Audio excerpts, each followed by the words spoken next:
അല്ലാഹുവിന്റെ ശരീഅത്തിന്റെ നിയമങ്ങൾ പാലിക്കാൻ ഈ സമുദായം ഇന്ന് ആവേശത്തോടെ മുന്നിലോട്ട് കടന്നു വരികയാണ്. അൽഹംദുലില്ലാഹ്, അൽഹംദുലില്ലാഹ്. ഇന്ന് ചെറുപ്പക്കാരെ മൊബൈലുകളിൽ നിന്ന് മോശമായ ചിത്രങ്ങൾ മാറിയിരിക്കുകയാണ്. അവരുടെ മൊബൈലുകളിൽ നിന്ന് മോശപ്പെട്ട വീഡിയോകൾ മാറിയിരിക്കുകയാണ്. പ്രിയപ്പെട്ട സഹോദരങ്ങളെ, ദീനുമായി ബന്ധമുള്ള ചെറുപ്പക്കാരെ കടന്നു വരികയാ. ഇന്ന് പെൺകുട്ടികൾക്ക് ദീനുണ്ട്, അൽഹംദുലില്ലാഹ്. പിതാക്കന്മാർക്ക് ദീനുണ്ട്. പള്ളികൾ എത്ര വെച്ചാലും പള്ളികളിൽ യാതൊരു നമസ്കാരത്തിന് ആളുകൾക്ക് കുറവില്ല. ഒരു പള്ളിയിലെ ബാങ്ക് കേട്ട് തീരുന്നതിനും അടുത്ത പള്ളിയിലെ ബാങ്ക് കേൾക്കുകയാണ്.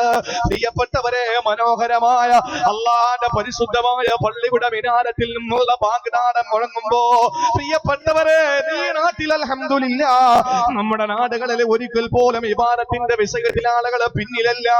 ഒരു കാര്യം നിങ്ങൾ ചിന്തിച്ചോ, അല്ലാഹുവിന്റെ പ്രിയപ്പെട്ട പ്രവാചകന് പറയുകയാണ്, ഒരു വീട്ടിലോട്ട് നീ കടന്നു ചെല്ലുന്ന സമയത്ത് നീ നോമ്പുകാരനാണ്. ആ നോമ്പുകാരനായിട്ട് നീ മറ്റൊരാളെ വീട്ടിനകത്തോട്ട് കടന്നു ചെല്ലുമ്പോ ആ വീട്ടിലുള്ളവരെല്ലാം വിഭവസമൃദ്ധമായ ഭക്ഷണം കഴിക്കുകയാണ്. ഇവിടെ സംഭവിച്ചതും മറ്റൊന്നല്ല, പൊന്നാര റസൂലും സഹാബത്തും ഭക്ഷണം കഴിച്ചുകൊണ്ടിരിക്കുകയാണ്. ആ സമയത്താണ് മഹാനായ ബിലാൽ ഇബ്നു റബാഹ് റളിയല്ലാഹു അൻഹു കയറി വന്നത്. സ്വർഗ്ഗത്തിന്റെ നേതൃസ്ഥാനം അലങ്കരിക്കുന്ന ബിലാൽ മഹാനായ പ്രവാചകനെ പറഞ്ഞല്ലോ, കഴിഞ്ഞ ആഴ്ചയിൽ ഞാൻ ബംഗളയിൽ പ്രസംഗിച്ചിരുന്നു. അല്ലാഹുവിന്റെ റസൂൽ പറഞ്ഞു, സുഡാനികളിൽ 3 പേര് സ്വർഗ്ഗത്തിന്റെ നേതൃസ്ഥാനത്താണ്. സ്വർഗ്ഗത്തിന്റെ സുന്ദരമായ നേതൃസ്ഥാനം അലങ്കരിക്കുന്ന 3 കറുത്ത വർഗ്ഗക്കാരിൽ മഹാനായ ബിലാൽ ഇബ്നു റബാഹ് റളിയല്ലാഹു തആല കടന്നു വരുന്ന സമയത്ത് റസൂലുള്ളാഹി ഭക്ഷണം കഴിക്കുകയാ. സഹാബത്ത് അവരുടെ ഭക്ഷണം കഴിച്ചുകൊണ്ട് സുപ്രയിലാണ്. ആ സമയത്താണ് റസൂലുള്ളാഹി വിളിക്കുന്ന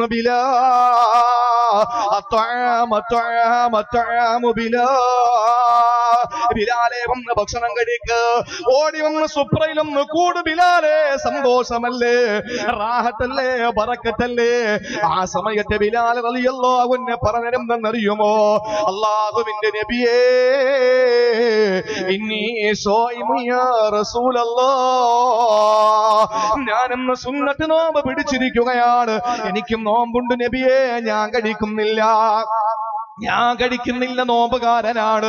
ആ സമയത്ത് അല്ലാഹുവിന്റെ റസൂലിന്റെ മുഖമങ്ങ് വിവരണമായി സന്തോഷത്തിന്റെ കണ്ണുനീർ തുള്ളികൾ ചാലിട്ടെഴുകയാണ്. സഹാബത്തിനോട് റസൂലുള്ള പറയുകയാണ്, സഹാബാ നഖുലു അർസാഖനാ വരിസ്ഖു ബിലാലിൻ ഫിൽ ജന്ന. ഞാനും നിങ്ങളും നമ്മുടെ ഭക്ഷണമാണ് കഴിക്കുന്നത്. നമ്മുടെ ഭാര്യമാരുണ്ടാക്കിയ ഭക്ഷണമാ കഴിച്ചത്. നമ്മുടെ അധ്വാനത്തിൽ നിന്നുണ്ടാക്കിയ റൊട്ടിയാ ഞാനും നിങ്ങളും കഴിക്കുന്നത്. പക്ഷേ ബിലാലിന്റെ ഭക്ഷണം എവിടെ ചെന്നറിയോ? ബിലാൽ ഈ സുപ്രയിൽ വന്ന് ഭക്ഷണം കഴിക്കുന്നില്ല, നോമ്പുകാരനാണ്. പക്ഷേ ബിലാല് ഭക്ഷണം അല്ലാഹു കൊടുക്കുന്ന സ്വർഗ്ഗത്തിൽ നിന്നാണ്. ബിലാല് ഭക്ഷണം കഴിക്കുന്ന സ്വർഗ്ഗത്തിൽ നിന്നാണ് എന്ന് പറഞ്ഞിട്ട് അല്ലാഹുവിന്റെ റസൂൽ പറയുകയാണ്, ഇന്ന സ്വായിമൈദ കാന ഇൻദ ഖൗമിൻ യഅകുലൂൻ. നോമ്പുകാരൻ ആഹാരം കഴിച്ചുകൊണ്ടിരിക്കുന്ന ഒരു സരസിലോട്ട് കടന്നു വന്ന, കല്യാണത്തിന് ക്ഷണമുണ്ടായി പോകുന്ന ചെറുപ്പക്കാരാ, ആതിഥേയനായ സഹോദരന് നീ ഭക്ഷണം കഴിക്കാതെ പോകുന്നതിൽ വൈമനസ്യമൊന്നുമില്ല, അവന് നിന്നോട് വെറുപ്പൊന്നുമില്ലാത്ത പക്ഷത്തില് നീ കടന്നു ചെല്ലുമ്പോ എല്ലാവരും ടൈമേശയിലാണ്, ഡൈനിങ് ടേബിളിലാണ് ഇരിക്കുന്നതെങ്കിൽ നിന്റെ മുമ്പിൽ കൊണ്ടുവച്ച വിഭവസമൃദ്ധമായ ഭക്ഷണം കണ്ടിട്ട് ഇല്ല ഞാനിന്ന് നോമ്പ് പിടിച്ചിരിക്കുകയാണെന്ന് പറഞ്ഞ് അല്ലാഹുവേ തലേ ദിവസത്തിന്റെ രാത്രിയിൽ നീയത്തെടുത്തതിന്റെ നോമ്പിന്റെ പൂർത്തീകരണത്തിന് വേണ്ടി കാതോട്ടിരിക്കുമ്പോ പൊന്നുമോനെ റസൂലുള്ള പറയുകയാണ്, തുസബ്ബിഹു അഅ്ലാഉഹു. വിഭവസമൃദ്ധമായ ഭക്ഷണം നിരത്തി വെച്ചിരിക്കുമ്പോൾ നോമ്പുകാരനായി കടന്നു വന്നിട്ട് ആ ഭക്ഷണം കൊണ്ട് നോമ്പ് തുറക്കാത്ത സഹോദരാ, നിന്റെ കൈകാലുകൾ നിനക്ക് വേണ്ടി തസ്ബീഹ് ചൊല്ലുകയാ. നിന്റെ കണ്ണും നാവും മൂക്കും നിന്റെ ശരീരത്തിന്റെ ഓരോ അവയവങ്ങള് നിനക്ക് വേണ്ടി തസ്ബീഹ് ചൊല്ലുകയാണ്. നിന്റെ കണ്ണുകളെല്ലാം നിനക്ക് വേണ്ടി തസ്ബീഹ് ചൊല്ലുകയാ. നിന്റെ നാവ് തസ്ബീഹ് ചൊല്ലുകയാ. നിന്റെ കൈകാലുകൾ തസ്ബീഹ് ചൊല്ലുകയാ. എന്നിട്ട് റസൂലുള്ള പറയുന്നു, തുസല്ലി അലൈഹിൽ മലായിക. അള്ളാഹുവിന്റെ മാലാകമാര് നിനക്ക് വേണ്ടി സ്വലാത്ത് ചെല്ലുകയാ. അവര് നിനക്ക് വേണ്ടി പാപം പൊറുക്കലിനെ ചോദിക്കുകയാണ്. ഏതുവരെയും അറിയോ? അല്ലാഹുവിന്റെ റസൂല് പറയുന്ന മാദാമ ഫീ മജ്ലിസിഹി, ആ ഭക്ഷണം ഇരിക്കുന്ന മജ്ലിസിൽ നീ ഇരിക്കുന്നിടത്തോളം നിനക്ക് അല്ലാഹുവിന്റെ മലക്കുകൾ പാപം പൊറുക്കലിനെ ചോദിക്കുകയാണ്. നിന്റെ ശരീരത്തിന്റെ ഓരോ അവയവങ്ങൾ, ഓരോ വിരലുകള് നിനക്ക് വേണ്ടിയിട്ട് പാപം പൊറുക്കലിനെ ചോദിക്കുമെന്ന് ലോകത്തിന്റെ നായകൻ നബി മുഹമ്മദ് മുസ്തഫ. അള്ളാഹു നമുക്ക് മനസ്സിലാക്കാനുള്ള തൗഫീഖ് തരട്ടെ. എന്റെ പ്രിയപ്പെട്ട സഹോദരങ്ങളെ, റമളാൻ മാസത്തിൽ മാത്രമല്ല, ഈ സമുദായം ഇന്ന് എന്റെ പ്രിയപ്പെട്ടവരോട് പറയുന്നു, നമ്മൾ പഠിക്കാനുള്ള വിഷയങ്ങൾ കുറച്ച് ബാക്കിയുണ്ട്. കുറച്ചെന്ന് പറഞ്ഞാൽ അത് തീരെ കുറവാണെന്ന് കരുതണ്ട. എന്തുകൊണ്ടെന്ന് ചോദിച്ചാൽ, എന്റെ പ്രിയപ്പെട്ടവരെ, ഇന്നും നമ്മുടെ കൂട്ടത്തിൽ നമസ്കാരത്തിന്റെയും മറ്റുള്ള വിഷയങ്ങൾ അറിയാത്ത വിഭാഗമുണ്ട്. അള്ളാഹു പഠിക്കാനുള്ള ഭാഗ്യം നൽകി അനുഗ്രഹിക്കുമാറാവട്ടെ. അവസരങ്ങൾ അള്ളാഹു ഒരുപാട് തന്നിട്ടുണ്ട്. പണ്ഡിതന്മാർക്ക് കുറവില്ല, സയ്യിദുമാർക്ക് കുറവില്ല, ഒന്നിനും ഒരു കുറവില്ല. അൽഹംദുലില്ലാ, നമ്മുടെ നാടുകളിൽ സയ്യിദുമാർക്ക് കുറവില്ല, പണ്ഡിതന്മാർക്ക് കുറവില്ല, സൂഫിയാക്കൾക്ക് കുറവില്ല, അള്ളാഹുവിന്റെ ആരിഫീങ്ങൾക്ക് കുറവില്ല. നമുക്ക് എങ്ങും പോകണ്ട, നമുക്ക് ചോദിച്ചു പഠിക്കാനുള്ള അവസരങ്ങളുണ്ട്. അള്ളാഹു പഠിക്കാനുള്ള തൗഫീഖ് നൽകി അനുഗ്രഹിക്കുമാറാവട്ടെ. നോമ്പുകാരനായിട്ടൊരു വീട്ടിൽ ചെല്ലുമ്പോ അവിടെ ആ ഭക്ഷണം വിളമ്പിക്കൊണ്ടിരിക്കുന്ന സമയത്താണ് നീ കടന്നു ചെല്ലുന്നതെങ്കിൽ, ആ ആതിഥേയനായ സഹോദരന് നീ നോമ്പ് തുറക്കാതിരിക്കുന്നത് കൊണ്ട്, അല്ലെങ്കിൽ അവിടുന്ന് ഭക്ഷണം കഴിക്കാതിരിക്കുന്നത് കൊണ്ട് അദ്ദേഹത്തിന് വൈമനസ്യമൊന്നുമില്ല, പ്രശ്നമൊന്നുമില്ല എങ്കിൽ നീ മുറിക്കണ്ട. അങ്ങനെ മുറിക്കാതിരുന്നാൽ ഓരോ അവയവങ്ങളും നിനക്ക് വേണ്ടി പാപം പൊറുക്കലിനെ ചോദിക്കുകയാണ് ആ സദസ് ഇരിക്കുന്നിടത്തോളം കാലം. മാത്രമല്ല, അള്ളാഹുവിന്റെ മാലാകമാര് നിനക്ക് വേണ്ടി പാപം പൊറുക്കലിനെ ചോദിക്കുമെന്ന് ആദരവായ പ്രവാചകൻ നബി മുഹമ്മദ് മുസ്തഫ. അതുകൊണ്ട് പ്രിയപ്പെട്ട സഹോദരങ്ങളെ, ആദരവായ പ്രവാചകന് പറയുകയാണ്, ഒരു മനുഷ്യന് നേരം വെളുക്കുമ്പോ നോമ്പുകാരനായ എന്റെ മുമ്പിൽ വരുന്ന ആരാ? അബൂബക്കർ സിദ്ദീഖ് റളിയല്ലാഹു തആല അൻഹു എന്ന് കരുതി എല്ലാ ദിവസവും നോമ്പ് പിടിക്കണമെന്നല്ല, എല്ലാ ദിവസവും നിങ്ങൾ നോമ്പ് പിടിച്ചിട്ട് ശരീരത്തെ നിങ്ങളെ ക്ഷയിപ്പിക്കണമെന്നല്ല. എന്തുകൊണ്ടെന്നറിയോ? ആയിഷ ബീവിയുടെ മുമ്പിൽ സഹാബത്ത് കടന്നു വരികയാ.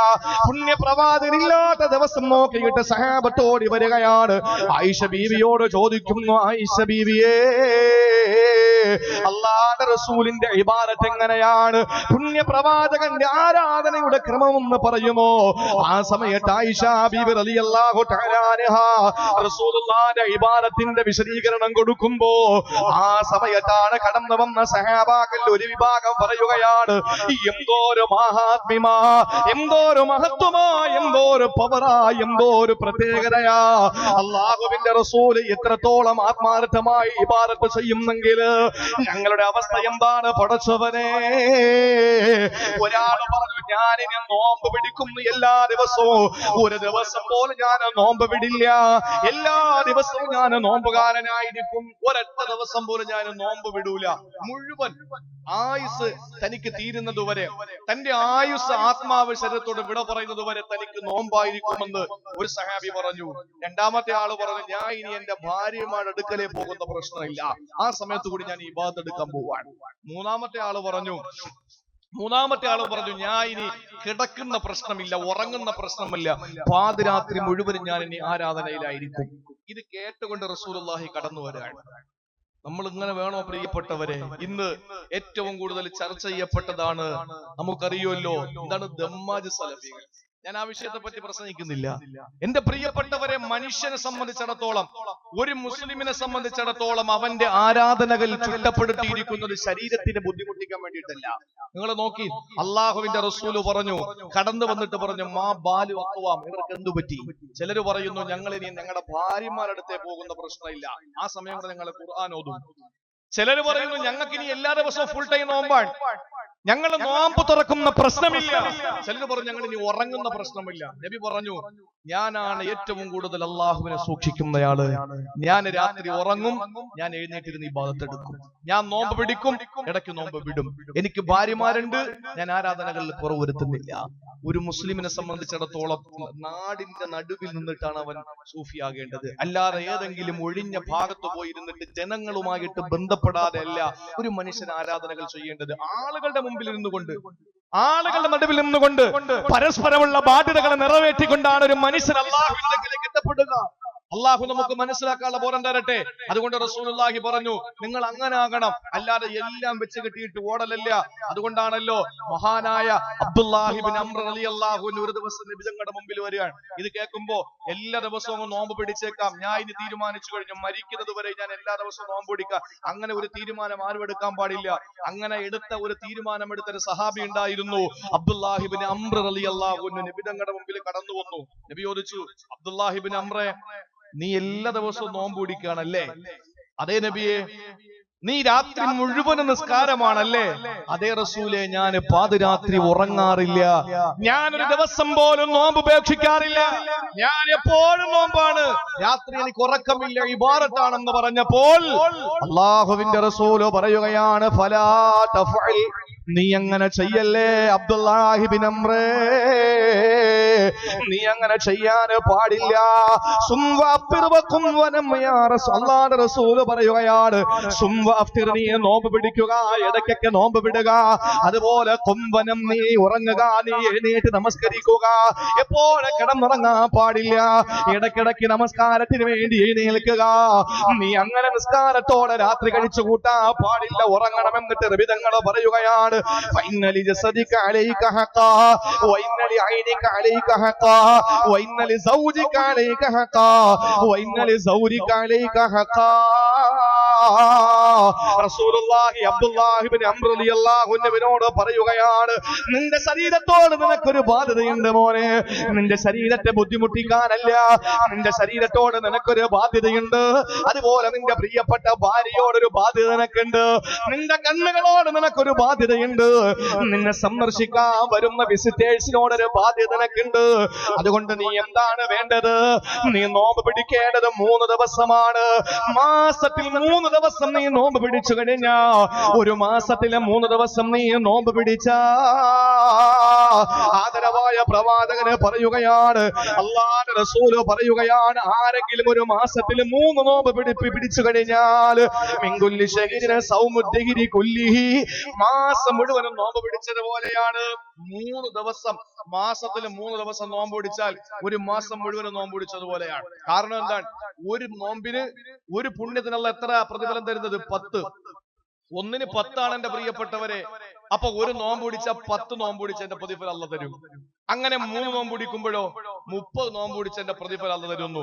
അങ്ങനെ വരുമ്പോൾ 3 ദിവസത്തെ നോമ്പ് കൊണ്ട് ഒരു മാസത്തെ വ്രതാനുഷ്ഠാനത്തിന്റെ കൂലി അല്ലാഹു നിനക്ക് തരുമെന്ന് ആദരവായ പ്രവാചകൻ നബി മുഹമ്മദ് മുസ്തഫ.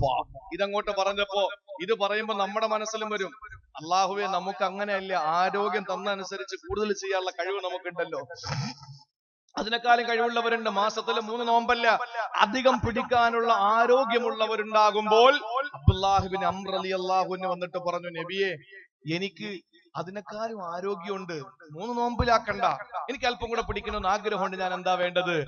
ആ സമയം റസൂലുള്ളാഹി പറയുകയാണ്, അല്ലയോ അബ്ദുല്ലാഹി ഇബ്നു അംറേ,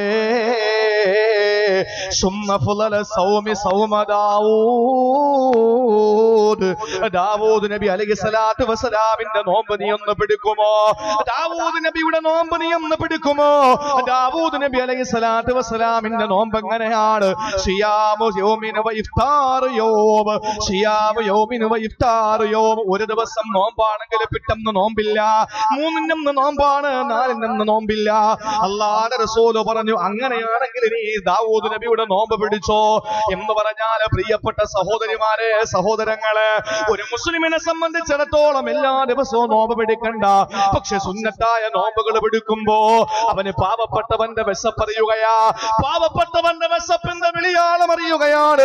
ഇന്നും എന്റെ പ്രിയപ്പെട്ട സഹോദരങ്ങളെ, കേറിക്കിടക്കാടമില്ലാതെ ഇന്ന് ചോർന്നൊലിക്കുന്ന ചെറ്റക്കൂരകളിൽ കിടക്കുന്ന പാവപ്പെട്ട 100 കണക്കിന് സഹോദരങ്ങൾ നമ്മുടെ നാട്ടിലുണ്ടാകുമ്പോ, അല്ലാഹുവേ, ഒരു നേരത്തെ ഭക്ഷണം കഴിക്കാനുള്ള വകയില്ലാതെ ഇന്ന് പാവപ്പെട്ടവന് വിഷം മുട്ടിയ വയറുമായിട്ട് തന്റെ പ്രിയപ്പെട്ട സന്താനങ്ങളെയുമായി നടക്കുമ്പോ, ഓർക്കണേ ചെറുപ്പക്കാരാ, വയറിളച്ച് ഭക്ഷണം കഴിക്കുന്നവനെ സംബന്ധിച്ചിടത്തോളം പാവപ്പെട്ടവന്റെ വിശപ്പറിയില്ല, പാവപ്പെട്ടവന്റെ വയറിന്റെ വെപ്രാളം അവനിക്കറിയില്ല, അവന് പാവപ്പെട്ടവന്റെ വേദനകൾ അറിയില്ല. അല്ലാഹുവിന്റെ മുമ്പിൽ വെറുതെ ഇബാദത്തുകൾ ചെയ്ത് നിസ്കരിച്ച് നോമ്പ് പിടിച്ചിട്ടങ്ങ് ചെന്നാൽ സ്വർഗം തരൂല. ജനങ്ങളോടുള്ള ബാധ്യതകൾ കൂടി നിറവേറ്റുമ്പോഴാണ് പടച്ചോൻ നമ്മളെ പരിഹരിക്കുന്നത്. അള്ളാഹു നമ്മളെ പരിഹരിക്കുന്നതും പരിഗണിക്കുന്നതും അള്ളാഹു നമ്മളെ സ്വീകരിക്കുന്നതും നമ്മെ സംശുദ്ധീകരിക്കുന്നതും പടപ്പുകളോടുള്ള ബാധ്യതകൾ നിറവേറ്റുമ്പോഴാണ്. അള്ളാഹുവിന്റെ റസൂല് പഠിപ്പിച്ചു, നിനക്ക് അള്ളാഹുവോട് മാത്രമല്ല നിന്റെ ഭാര്യയോട് കടമയുണ്ട്, നിന്നെ കാണാൻ വരുന്നവരോട് കടമയുണ്ട്, നിന്റെ കണ്ണിനോട് കടമയുണ്ട്, നിന്റെ ശരീരത്തോടൊരു ബാധ്യത നിനക്കുണ്ട്. അതുകൊണ്ട് ഒരിക്കലും ഫുൾ ടൈം നോമ്പ് പിടിച്ചിട്ട് നമ്മൾ അള്ളാഹുലേക്ക് അടുക്കാൻ ശ്രമിക്കണ്ട. മറിച്ച് അള്ളാഹുവിന്റെ റസൂല് പറഞ്ഞു, അങ്ങേയറ്റം പിടിക്കേണ്ടി വന്നാൽ ഒരു ദിവസം നോമ്പ്, പിറ്റേ ദിവസം നോമ്പ് വിടുക, 3 നോമ്പ് പിടിക്കുക, 4 നോമ്പ് വിടുക. ഏറ്റവും അഫ്ളലായ നോമ്പ് ദാവൂദ് നബിയുടെ നോമ്പാണെന്ന് ആദരവായ പ്രവാചകൻ നബി മുഹമ്മദ് മുസ്തഫ. അള്ളാഹു മനസ്സിലാക്കാനുള്ള തൗഫീഖ് തരട്ടെ. ഒരൊറ്റ സഹാബിയും എഴുന്നേറ്റില്ല. കൂട്ടത്തിൽ നിന്ന് സിദ്ദീഖുൽ അക്ബർ തങ്ങൾ എഴുന്നേറ്റിട്ട് പറഞ്ഞു, എനിക്കിന്ന് നോമ്പുണ്ട് നബിയെ, ഞാനിന്ന് നോമ്പുകാരനായി വന്നിരിക്കുന്നു. ചുരുക്കി പറയട്ടെ, രണ്ടാമത് റസൂലുള്ള ചോദിക്കുകയാണ്, ഞാൻ ചുരുക്കി പറയുകയാ, രണ്ടാമത് റസൂലുള്ള പറയുകയാണ്, സഹാബാ ഹൽ അഹദും മിൻകുമുൽ യൗമ ആദ മരീലാ, നിങ്ങളിൽ ആരെങ്കിലും ഇന്ന് രോഗസന്ദർശനം നടത്തിയോ? ആരെങ്കിലും ഇന്ന് രോഗസന്ദർശനം നടത്തിയിട്ടാണോ ഇങ്ങോട്ട് കടന്നു വന്നത്? ചോദിക്കുന്നതിന്റെ പ്രിയപ്പെട്ടവരെ, ഒരു ദിവസത്തിന്റെ അവസാനത്തെ നമസ്കാരമായി ഇശാഇനല്ല, അതിനു മുമ്പുള്ള മഗ്രിബിന്റെതല്ല, സായാഹ്ന നമസ്കാരമായ അസറിന്റെതല്ല, അതല്ലെങ്കിൽ മധ്യാഹ്ന നമസ്കാരമായ ളുഹറിന്റെതല്ല. പ്രിയപ്പെട്ട സഹോദരങ്ങളെ, അല്ലാഹുവിന്റെ റസൂൽ ചോദിക്കുന്നത് പ്രഭാത നമസ്കാരത്തിന് ശേഷമാണ്.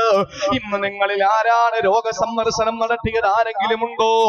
ആ സമയത്ത് സഹാബത്ത് പറയുകയാണ്, ഉമർ റളിയല്ലാഹു അൻഹു അടക്കമുള്ള സഹാബത്തെ നേരിട്ട് പറയുകയാണ്, യാ റസൂലല്ലാഹ്, എങ്ങനെയാ രോഗസന്ദർശനം നടത്താൻ കഴിയുക? നമസ്കാരത്തിന് വേണ്ടി പള്ളിയിൽ ഞങ്ങൾ വന്നല്ലേ ഉള്ളൂ. സുബഹി നിസ്കാരത്തിന്റെ ബാങ്ക് കാങ്കോല ജുമഅത്ത് പള്ളിയുടെ മിനാരത്തിൽ നിന്ന് മുഴങ്ങി കേൾക്കുമ്പോ, പ്രിയപ്പെട്ട സഹോദരങ്ങളെ, ഞാനും നിങ്ങളും എഴുന്നേറ്റുകൊണ്ട് പള്ളിയിലേക്ക് കടന്നു വരുമ്പോ ബഹുമാനപ്പെട്ട സയ്യിദ് ചോദിക്കുകയാണ്, സുബഹി നിസ്കാരം കഴിഞ്ഞിട്ട് ഇന്ന് നിങ്ങളിൽ ആരാണ് രോഗസന്ദർശനം നടത്തിയതെന്ന് ചോദിച്ചാ, ഇന്ന് നിങ്ങളിൽ ആരാണ് രോഗസന്ദർശനം നടത്തിയിട്ട് കടന്നു വന്നതെന്ന് ചോദിച്ചാ, നിങ്ങൾ ചിന്തിക്കും, എന്തേ തങ്ങൾക്ക് എന്ത് പറ്റിപ്പോയി? സുബഹിന്റെ സമയമാകുമ്പോഴല്ലേ ഉറക്കമെഴുന്നേൽക്കുക, പള്ളിയിലോട്ട് വന്നിട്ടല്ലേ ചോദിക്കേണ്ടത്. ളുഹറിന് ചോദിച്ചാൽ നീതിയാണ്, അസറിന് ചോദിച്ചാൽ ശരിയായ നടപടിയാണ്. പക്ഷെ സുബഹി നിസ്കാരത്തിന് കടന്നു വന്ന സഹാബത്തിനോട് ആദരവായ പ്രവാചകന് ചോദിക്കുകയാണ്, ഹൽ അഹദും മിൻകുൽ യൗമ ആദ മരീളാ, ഇന്ന് നിങ്ങളിൽ ആരെങ്കിലും രോഗസന്ദർശനം നടത്തിയിട്ടാണോ വന്നതെന്ന് ചോദിക്കുമ്പോ അബൂബക്കർ സിദ്ദീഖ് റളിയല്ലാഹു അൻഹു എഴുന്നേൽക്കുകയാ. എഴുന്നേറ്റുകൊണ്ട് പറയുന്നു, നബിയേ, നബിയേ, അനയാ റസൂലല്ലാഹ്, ഞാൻ ഇന്നൊരു രോഗസന്ദർശനം നടത്തിയിട്ടാണ് വന്നത്. അബ്ദുറഹ്മാൻ ഇബ്നു ഔഫ് എന്റെ സഹോദരൻ രോഗിയായി കിടക്കുകയാണ്. എഴുന്നേക്കാൻ കഴിയാത്ത രീതിയിൽ വീട്ടിൽ കിടക്കുമ്പോ ഞാൻ സുബഹി നിസ്കാരത്തിന് വേണ്ടി പള്ളിയിലോട്ട് കടന്നു വരുന്ന സമയത്ത് മദീനത്തുൻ നബവിയെ സാക്ഷ്യപ്പെടുത്തിക്കൊണ്ട് മുത്തുനബിയോട് പ്രിയപ്പെട്ട സഹോദരൻ പറയുകയാ, അബ്ദുറഹ്മാൻ ഇബ്നു ഔഫിന്റെ വീട്ടിൽ ചെന്ന് അബ്ദുറഹ്മാൻ ഇബ്നു ഔഫിനെ ഞാൻ കണ്ടിട്ട് വരുന്നു നബിയേ. അബ്ദുറഹ്മാൻ ഇബ്നു ഔഫിന് സുഖമില്ലാതെ കിടക്കുകയാ. ഇതങ്ങോട്ട് പറഞ്ഞപ്പോ സഹാബത്തിന് അത്ഭുതമായി. അവര് പറഞ്ഞു, അല്ലാഹുവേ, ഇന്നും അബൂബക്കറിനെ പരാജയപ്പെടുത്താൻ സാധിച്ചില്ലല്ലോ, ഈ വിഷയത്തിൽ പോലും സിദ്ദീഖിനെ പരാജയപ്പെടുത്താൻ സാധിച്ചില്ലല്ലോ. സാധിക്കില്ല പ്രിയപ്പെട്ടവരെ, സാധിക്കില്ല. നേരം വെളുത്ത സുബഹി നമസ്കാരത്തിന് പള്ളിയിലോട്ട് വരുമ്പോ നോമ്പുകാരനായി കടന്നു വന്ന, അതുപോലെ തന്നെ നോമ്പ് പിടിച്ചതിന് മാത്രമല്ല സുബഹി നമസ്കാരത്തിന്റെ സാന്നിധ്യം ഉണ്ടാകുന്ന സമയത്ത് പ്രിയപ്പെട്ടവരെ രോഗസന്ദർശനം നടത്തിയിട്ട് വന്ന ഒരേ ഒരു വ്യക്തിയാരാ? സയ്യിദുനാ അബൂബക്കർ സിദ്ദീഖ്. അബൂബക്കർ സിദ്ദീഖ് റളിയല്ലാഹു തആല അൻഹു രോഗസന്ദർശനം നടത്തിയിട്ട് വരികയാണ്. ഒന്ന് ആലോചിച്ചേ, നമ്മുടെ നാടുകളിൽ എത്രയോ രോഗികൾ ഇന്നും എഴുന്നേക്കാൻ കഴിയാതെ കിടക്കുന്ന കിടക്കയിൽ കിടന്നുകൊണ്ട് മലമൂത്ര വിസർജനം ചെയ്യുന്ന എത്രയോ രോഗികൾ. ഞാൻ ഓർത്തുപോകുന്നു, എന്റെ പ്രിയപ്പെട്ട സഹോദരങ്ങളെ, 4 കൊല്ലങ്ങൾക്ക് മുമ്പ് കൊല്ലം ജില്ലയിലെ ഒരു പ്രദേശത്ത് പ്രസംഗത്തിന് പോകുമ്പോൾ സംഘാടകർ പറഞ്ഞു, ഉസ്താദേ, ഇവിടെ ഒരു രോഗിയുണ്ട്, നമുക്കൊന്ന് കയറി കണ്ടിട്ട് പോകാം. ഞാൻ പറഞ്ഞു, ആയിക്കോട്ടെ. ആ സന്ദർഭത്തിൽ ആ രോഗിയെ കാണാൻ വേണ്ടി കയറുമ്പോൾ 30 വയസ്സ് പ്രായമുള്ള സഹോദരനാണ്. 30 വയസ്സ് പ്രായമുള്ള സഹോദരന്റെ കഴുത്തിന് താഴോട്ട് മുഴുവനും തളർന്നു കിടക്കുകയാണ്. എത്ര കൊല്ലം കൊണ്ടാണ്? എത്ര കൊല്ലം കൊണ്ടാ? 24 കൊല്ലം കൊണ്ട് തളർന്നു കിടക്കുകയാണ്. 24 വർഷം കൊണ്ട് അദ്ദേഹം നല്ല സംസാരിക്കും, നല്ല രീതിയിൽ ജനങ്ങളോട് ഇടപെടുന്നു, സംസാരത്തിന് പ്രശ്നമല്ല. പക്ഷെ അദ്ദേഹത്തിന്റെ കഴുത്തിന് താഴോട്ട് മുഴുവനും തളർന്നു കിടക്കുകയാണ്. എന്താ സംഭവിച്ചെന്ന് അദ്ദേഹം പറഞ്ഞു. 6 വയസ്സുള്ള സമയത്ത്, അതായത് സ്കൂളിൽ 1ാം ക്ലാസ്സിൽ പഠിക്കുന്ന സമയം, ആ സമയത്ത് അദ്ദേഹം കുട്ടികളോടൊപ്പം കൂട്ടുകാരോടൊപ്പം ഓടിക്കളിക്കുന്ന പ്രായത്തില് മറിഞ്ഞ് നിലത്തു വീഴുമ്പോൾ അദ്ദേഹത്തിന്റെ കയ്യിലിരുന്ന പേന കഴുത്തിന്റെ ഏതോ ഒരു ഭാഗത്ത് തുളച്ചു കയറി. അങ്ങനെ ഞരമ്പിന് സാരമായ പരിക്കുപറ്റി. അന്ന് കിടപ്പിലായ സഹോദരൻ 24 കൊല്ലങ്ങൾ കൊണ്ട് ഒരേ കിടപ്പിൽ കിടക്കുകയാണ്. അങ്ങനെ കിടക്കുന്ന എത്രയോ രോഗികളുണ്ട്. നമ്മൾ മനസ്സിലാക്കുക, പള്ളി ഒരു ഇജാബത്തുള്ള ഒരാളുണ്ടെന്നറിഞ്ഞാൽ, അള്ളാഹുവിനോട് ചോദിച്ചാൽ ആ സെക്കൻഡിൽ മറുപടി കൊടുക്കുന്ന ഒരാള്, സയ്യിദോ അല്ലെങ്കിൽ കാര്യപ്പെട്ട ഒരു വലിയോ ഒക്കെ ഉണ്ടെന്ന് പറഞ്ഞാൽ, നമ്മൾ എത്ര കിലോമീറ്റർ താണ്ടിയാണെങ്കിലും നമ്മൾ അദ്ദേഹത്തെ കാണാനും ബറക്കത്തെടുക്കാനും അദ്ദേഹത്തോട് ദുആ കൊണ്ട് വസിയത്ത് ചെയ്യാനും നമ്മൾ പോകാറുണ്ട്. എന്നാൽ എന്റെ പ്രിയപ്പെട്ടവരെ, വീടിന്റെ തൊട്ടടുത്ത് നമുക്ക് ദുആ ചെയ്താൽ അള്ളാഹു സ്വീകരിക്കുന്ന ദുആക്ക് ഇജാബത്തുള്ള ഒരാള് കിടക്കുകയാണ്. നമ്മൾ ശ്രദ്ധിച്ചിട്ടില്ല. അതാരാണ്? ഞാൻ പറഞ്ഞുതരാം. എന്റെ സഹോദരങ്ങളെ, റസൂലുള്ളാഹി ചോദിച്ചു, ഇന്ന് ആരാണ് രോഗസന്ദർശനം നടത്തിയിട്ട് വന്നത്? സഹാബാത്ത് അത്ഭുതത്തോടെ പരസ്പരം മുഖത്തോട് മുഖം നോക്കി. കാരണം സുബഹിയായിട്ടുള്ളൂ. നമ്മുടെ പള്ളിയിലെങ്ങാനും തങ്ങൾ എഴുന്നേറ്റ് കൊണ്ട്, തങ്ങൾ പിന്നെ അൽഹംദുലില്ലാ 12 കൊല്ലായി. ഒരു 11 അള്ളാഹു ആഫിയത്തുള്ള ദീർഘായുസ്സ് കൊടുക്കട്ടെ. ഞങ്ങൾ ബഹ്റൈനിൽ വെച്ചാണ് ആദ്യമായിട്ട് പരിചയപ്പെടുന്നത്. ബഹ്റൈൻ കമ്മിറ്റിയുടെ സമസ്തയുടെ ഒരു പരിപാടിക്ക് പോകുമ്പോ ബഹുമാനപ്പെട്ട സയ്യിദും ഞാനും കൂടി എയർപോർട്ടിൽ വെച്ച് തമ്മിൽ കണ്ടു, പരിചയപ്പെട്ടു. അപ്പൊ നമ്മൾ രണ്ടും പോകേണ്ട ഒരു സ്ഥലത്തേക്കാണ്. അൽഹംദുലില്ലാ, അള്ളാഹു ആഫിയത്തുള്ള ദീർഘായുസ്സ് കൊടുക്കട്ടെ. തങ്ങള് സുബഹി നിസ്കാരത്തിന് വേണ്ടി വന്ന നിങ്ങളോട് ചോദിക്കാൻ, ഇന്ന് ആരാ രോഗസന്ദർശനം നടത്തിയെന്ന് ചോദിച്ചാൽ നമ്മൾ ചോദിക്കുന്ന ഒരു ചോദ്യമുണ്ട്. അപ്പൊ ഉസ്താദ്, ഈ പട്ടാപ്പകല് സുബഹി നിസ്കാരത്തിന് മുമ്പ് ഏതെങ്കിലും വീട്ടിൽ ഏതെങ്കിലും രോഗികളെ കാണാൻ വേണ്ടി ചെന്നാൽ ആളുകൾ തെറ്റിദ്ധരിക്കൂലേ? പാതിരാത്രി കഴിഞ്ഞിട്ട് നമ്മൾ സുബഹിന് മുമ്പ് നമ്മൾ ഏതെങ്കിലും വീട്ടിൽ ചെന്നിട്ട് രോഗിയെ കാണാമെന്ന് പറഞ്ഞാൽ ആളുകൾ അടിച്ചോടിക്കും, അല്ലേ? റസൂലുള്ളാഹി ചോദിച്ചു, ആരെങ്കിലും സുബഹി നിസ്കാരത്തിന് വരുമ്പോ രോഗസന്ദർശനം നടത്തിയിട്ട് വന്നവരുണ്ടോ? ഇതിന്റെ പ്രതിഫലം ഒറ്റ വാക്കിൽ റസൂലുള്ളാഹി പറഞ്ഞു. ഇതിന്റെ ക്ലൈമാക്സ് ഏറ്റവും ഒടുവിലാണ്. ആ സമയത്ത് സഹാബാക്കളിൽ ഒരേ ഒരാൾ എഴുന്നേറ്റ് പറഞ്ഞു, അനയാ റസൂലല്ലാഹ്, എന്റെ സഹോദരൻ അബ്ദുറഹ്മാൻ ഇബ്നു ഔഫ് രോഗിയാണ്, ഞാൻ പോയി കണ്ടു, അദ്ദേഹത്തിന്റെ രോഗവിവരങ്ങൾ ചോദിച്ചിട്ടാണ് ഞാൻ വന്നത്. നാളെ പടച്ചോൻ ചോദിക്കും. അള്ളാഹു സത്യം, നിസ്കാരവും നോമ്പും കൊണ്ട് രക്ഷപ്പെടാമെന്ന് കരുതി പോയവരെ ഹജ്ജ് കൊണ്ടും അതുപോലെ തന്നെ തസ്ബീഹും തഹ്ലീലും ദുഹായും തഹജ്ജുദും കൊണ്ട് അള്ളാഹുവിന്റെ സുഖലോലുപ സ്വർഗ്ഗം കൈകൊണ്ട് തൊട്ടാലെ പൊട്ടിച്ചിരിക്കുന്ന മണിവീണ കമ്പികളുടെ നാദം കൊണ്ട് മുഖരിതമായ സുഖലോലുപ സ്വർഗ്ഗം കരസ്ഥമാക്കാനുള്ള ആകാംക്ഷയോടെ കാത്തിരിക്കുന്ന ചെറുപ്പക്കാര്, സഹോദരിമാര്, മനസ്സിലാക്കിക്കോളി. നാളെ അള്ളാഹുവിന്റെ മുമ്പിൽ ചെല്ലുമ്പോ അള്ളാഹ് ചോദിക്കുന്ന ഒരൊറ്റ ചോദ്യമുണ്ട്. എടാ, നീ നിസ്കരിച്ചു, നോമ്പ് പിടിച്ചു, ഹജ്ജിനൊക്കെ പോയി, ധാരാളം ഹജ്ജ് ചെയ്തു, ഒക്കെ ശരിയാ, പക്ഷെ ഞാൻ സുഖമില്ലാതെ കിടന്നപ്പോ നീ എന്നെ ഒന്ന് നോക്കിയോ? ഞാൻ സുഖമില്ലാതെ കിടന്നപ്പോ നീ എനിക്കൊരു മരുന്ന് വാങ്ങിത്തരാനോ, എന്റെ അടുത്ത് വന്ന് എന്റെ രോഗവിവരങ്ങളൊന്ന് ചോദിക്കാനോ, ഞാൻ പട്ടിണി കിടന്നപ്പോ ഒരു നേരത്തെ ഭക്ഷണം എനിക്ക് കൊണ്ട് തരാനോ, ഞാൻ വെള്ളം കിട്ടാതെ കഷ്ടപ്പെട്ടപ്പോ നിനക്ക് കുറച്ച് വെള്ളം കൊണ്ട് തരാനോ നിനക്ക് മനസ്സ് വന്നോ? ആ സമയത്ത് ഇന്ന് നമുക്ക് ഉണ്ടാകുന്ന അത്ഭുതം അന്നും ഉണ്ടാകും. നമ്മൾ ചോദിക്കും, അല്ലാഹുവേ, നീ റബ്ബുൽ ആലമീനല്ലേ, നിനക്ക് വെള്ളമോ, നിനക്ക് ഭക്ഷണമോ, നിനക്ക് രോഗമോ, എന്തായി പറയുന്നത്? ആ സമയത്ത് അല്ലാഹു തിരിച്ചോദിക്കുന്ന ഒരു ചോദ്യമുണ്ട്.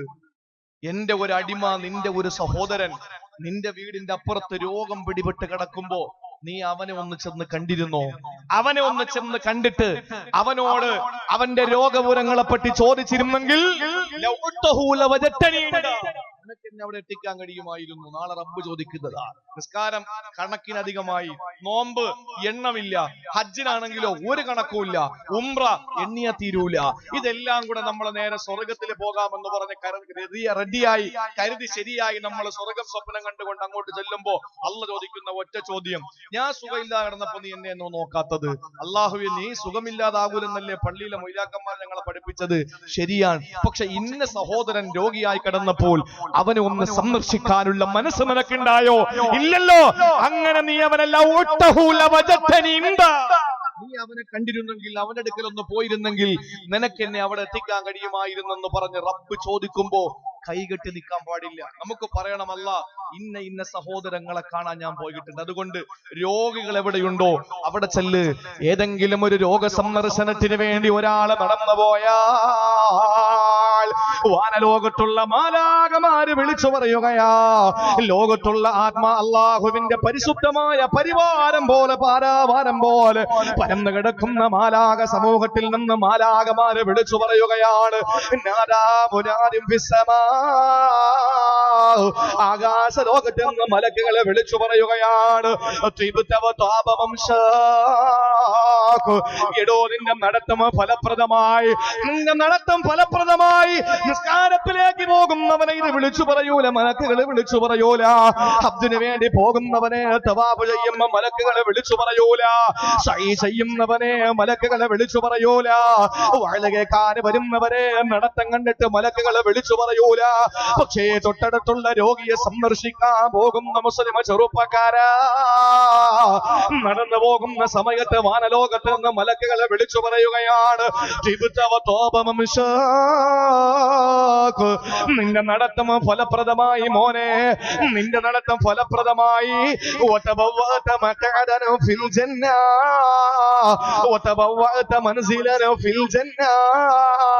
സ്വർഗത്തിൽ നീ ഒരു സുന്ദരമായ കെട്ടിടം പണി കഴിപ്പിച്ചിരിക്കുകയാണ്. ഒരു രോഗി ഒന്ന് സന്ദർശിച്ചാൽ പെങ്ങളെ അല്ല തരുന്നതെന്താണ്? സുലോലഭ സ്വർഗത്തിന്റെ ഒരു വെള്ള കൊട്ടാരം അല്ലാഹു തരികയാ. 2 രോഗിയെ സന്ദർശിച്ചാൽ 2 കൊട്ടാരമല്ല പണിയുകയാ. 3 രോഗികളെ സന്ദർശിച്ചാൽ 3 കൊട്ടാരമല്ല പണിയുകയാ. അങ്ങനെ രോഗസന്ദർശന ജീവിതത്തിന്റെ ഭാഗമാക്കി മാറ്റുന്നവര് പ്രിയപ്പെട്ട സഹോദരങ്ങളെ, നമുക്ക് അല്ലാഹുവിന്റെ സ്വർഗത്തിൽ ഒറ്റമുട്ടിനാലുള്ള വെള്ളക്കൊട്ടാരമാണ്. മാത്രമല്ല റസൂലുള്ളാഹി പഠിപ്പിക്കുകയാണ്, പ്രഭാതത്തിൽ ആരെങ്കിലും ഒന്ന് രോഗസന്ദർശനത്തിന് പോയാ എങ്ങനെ പോകണമെന്ന് റസൂല് വിശദീകരിച്ചിട്ടുണ്ട്. എങ്ങനെയാണ് പോകേണ്ടതെന്ന് മുത്തുനബി പറഞ്ഞു തന്നിട്ടുണ്ട്. പ്രഭാത സമയത്ത് ആരെങ്കിലും ഒരു രോഗസന്ദർശനത്തിന് വേണ്ടി സഹോദരന്റെ അടുക്കല് പോയി കഴിഞ്ഞാൽ ആദരവായ പ്രവാചകന് പറയുന്നു, ഇല്ലാ സ്വല്ലാ അലൈഹി 70 അൽഫ മലക്കിന് ഹത്താ യുംസിയാ. വൈകുന്നേരം വരെ 70,000 മലക്കുകൾ നിനക്ക് വേണ്ടി ദുആ ചെയ്യുകയാണ്. നിസാരമല്ല പെങ്ങളെ, നിസാരമല്ല. ദുആരക്കുന്ന പള്ളിയിലെ ഖതീബല്ല, പ്രസംഗിക്കാമെന്ന പ്രഭാഷകനല്ല, മുതഅല്ലിമീങ്ങളല്ല, സയ്യിദുമാരല്ല, പിന്നെ ആരാ? അല്ലാഹുവിന്റെ പാരാവാരം പോലെയുള്ള മാലാഖമാരെ നിനക്ക് വേണ്ടി ദുആ ചെയ്യുകയാണ്. ഏത് സമയം വരെയാണ്? വൈകുന്നേരം വരെ ദുആ ചെയ്യുന്നു. എപ്പോഴാണ്? രാവിലെ നീ ഒന്ന് രോഗസന്ദർശനത്തിന് പോയി കഴിഞ്ഞാൽ ഇല്ല, നീ വൈകുന്നേരമാണ് രോഗസന്ദർശനത്തിന് പോകുന്നതെങ്കിലോ റസൂലുള്ള പറയുകയാണ്, ഇല്ലാ സ്വല്ലാ അലൈഹി ഹത്താ യുസ്ബിഹാ. നേരം വെളുക്കുന്നത് വരെ മാലാഖമാരെ നിനക്ക് വേണ്ടി പൊറുക്കലിനെ ചോദിക്കുകയാണ്. എന്തേ പ്രിയപ്പെട്ടവരെ ഈ അനുഗ്രഹീതമായ പ്രതിഫലം നമുക്ക് വേണ്ടെന്ന് വെച്ചത്? എന്തേ പഠിക്കാത്തത് എന്റെ പ്രിയപ്പെട്ടവരെ? ആരോ രോഗിയാകട്ടെ, അത് മുസ്ലിം ആകട്ടെ, അത് മുസ്ലിം ആകട്ടെ, ആരും ആയിക്കൊള്ളട്ടെ, മാനസിക പരിഗണന കൊണ്ട് രോഗസന്ദർശനം നടത്തുന്നവരെ ആദരവായ പ്രവാചകനെ പഠിപ്പിക്കുകയാണ്, നിന്റെ മനസ്സിന്റെ കട്ടിയാണ്, നിനക്ക് മനസ്സ് കടുപ്പം പിടിച്ചുപോയി, നിന്റെ മനസ്സിന് യാതൊരലിവുമില്ല, നിന്റെ മനസ്സ് ആളുകളെ കാണുമ്പോൾ നിനക്ക് വല്ലാത്ത മുഖപ്പിന്റെ ഭാവമാറ്റമാണ്. ചിലർക്ക് മുഖത്ത് നോക്കിയിട്ട് ഒരു സലാം പറഞ്ഞാൽ തിരിച്ചൊന്ന് മറുപടി പറയാൻ അവർക്കൊരു മടിയാണ്, അല്ലേ? മുഖം കടുത്തിരിക്കാണ്. എന്താ കാര്യം? അവന്റെ ഹൃദയം കടുത്തുപോയി, അവന്റെ ഹൃദയം ഉറച്ചു കിടക്കാണ്, അത് മയമാകുന്നില്ല. മഹദിയായ ഉമ്മു ദർദ റളിയല്ലാഹു അൻഹയുടെ മുമ്പിൽ വന്നിട്ട് ഒരാള് പറഞ്ഞു, അല്ലയോ മഹദി അവറുകളെ, എന്റെ മനസ്സിന് വല്ലാത്ത ഒരു കടുപ്പമാണ്, വല്ലാത്തൊരു അസ്വസ്ഥത. ആരെ കണ്ടാലും നമുക്ക് ഒന്ന് മയമായിട്ട് സംസാരിക്കാൻ. എന്റെ ഇസ്ലാം പഠിപ്പിച്ചത്, ഒരു സഹോദരനെ കണ്ടാൽ മുഖത്ത് നോക്കിയിട്ട് ഒന്ന് പുഞ്ചിരിക്ക്, ഒരു നല്ല വാക്ക് പറയും, അത് സ്വതക്കത്തുൻ ജാരിയയാണെന്ന് റസൂലുള്ളാഹി പഠിപ്പിക്കുകയാണ്. നിസ്സാര കൂലിയല്ല. അപ്പോ ഒരാളെ മുഖത്ത് നോക്കുമ്പോ ചിരി വരാതെ, ഏത് പാർട്ടിക്കാരനോ ആവട്ടെ, ഏത് സംഘടനക്കാരനോ ആകട്ടെ, ഏത് മതക്കാരനോ